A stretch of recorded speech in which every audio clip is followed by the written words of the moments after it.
Have you ever wondered why squirrels are so nuts about nuts? Because squirrels know something that some of us don't. Nuts are full of potential energy. What do I mean by that? Well, squirrels eat a few of these a day. They've got enough energy to sustain them throughout the whole day. Whereas if you look at other animals like cows and things that graze on grass, they need to constantly eat for like 8 hours a day because grass doesn't have a lot of calories, therefore it doesn't have a lot of energy that they're putting into their body. Take a look at on the back of a nut package. You'll notice that they measure this energy in a form called calories. Calories. Well, what is calories? That's what I'm here to explain today. Calories is when you take some water. Well, this is how we measure calories. If you take 1 cubic centimeter of water, or 1 milliliter of water, if you remember from the metric system, and you take the potential energy out of the nut and you turn it into thermal energy. In other words, you burn it, right? You switch it into thermal energy. However many degrees it will raise that 1 milliliter of water is 1 calorie. So it takes 1 calorie to raise 1 milliliter of water 1 degree. In this test tube right here, I have 10 milliliters of water, and therefore, if I needed to raise that 1 degree, it would take 10 calories. So let's go ahead and find out how much it raises this 10 milliliters of water, if any. Right now, the water is at 20 degrees. It's starting at 20 degrees Celsius. We're using Celsius in the metric system. We're going to light this almond here. The oils in the almond help it burn. So now I'm going to hold this flame under the test tube here and see what difference this makes. I'm going to flip it over here so I can actually read it. Okay, it started at 20. It's already going up. We're at 27, 30.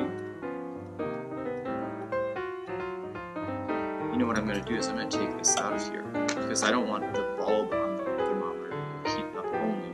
I'll just keep heating up the water and then we'll shake the water up and then put the thermometer back in. I think that's going to give us a more accurate. Otherwise, it might just be heating up the bottom of the bulb. So you got to be careful for things like that in science experiments. Otherwise, you could have some bad data. Boy, oh boy, look at that flame. It's really charring the bottom of this, isn't it? There's a lot of energy going up into that water. I'm going to tip it like this so we can actually get some more energy to be released out of that almond. Holy cowsers, I'm starting to see bubbles forming.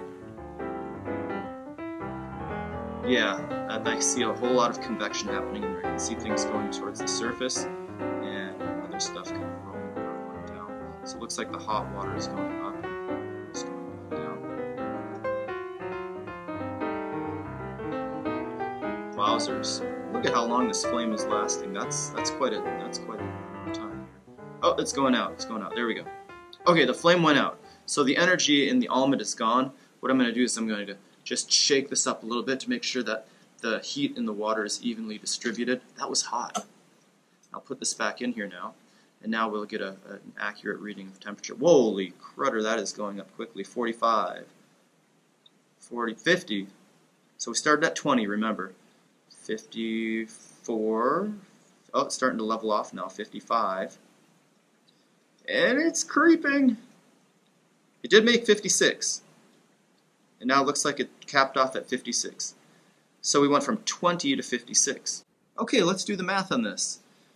We know that it takes 1 calorie to raise 1 milliliter of water 1 degree, but we had a little bit more than that in here, and I'll explain it. So this first milliliter right here at the bottom, that one raised from 20 all the way up to 56 degrees. That's a difference of 36 degrees. So did every other milliliter in there. Every milliliter in here had that same 36 degree change. Therefore, we have to add up all of that energy and all of those together. That would create, since there were 10 of those milliliters in here, that would be 360 degrees worth of change. But we also have to divide it by the total amount of water, because we're not just dealing with 1 milliliter. So we take 360 degrees total, divide it by 10 milliliters of water, because that's how much we have, and that's going to leave us with the total amount of calories, 36. That little almond sliver has 36 calories in it. Now imagine if I grab a handful of those and whew, that's quite a few calories. I better stay away from those things. It's beach time coming up. This summer's just right around the corner. There you go, how to measure the amount of potential energy in food and the amount of calories in food.